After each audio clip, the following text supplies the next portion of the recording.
নমস্কার বন্ধুরা। পুজোর সময় একটু মজার গল্প বলবো ভাবছি।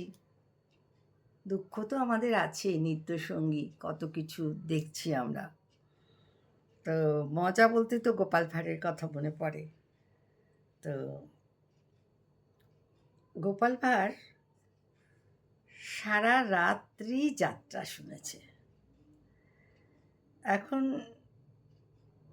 সারা রাত যাত্রা শুনে বউ যায়নি, তার তো বাড়িতে অনেক কাজ থাকে। সারা রাত যাত্রা শুনে ঘুম দিয়েছে।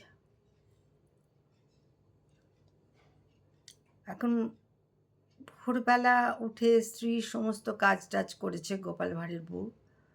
তারপর দেখছে দুপুর গড়িয়ে গেল, সন্ধ্যা হয়ে গেল, গোপাল তো উঠছে না।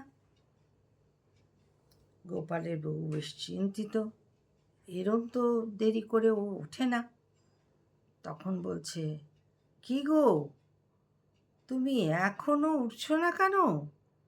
সকাল হয়ে গেল, দুপুর হয়ে গেল, সন্ধে গড়িয়ে গেল, উঠে পড়ো।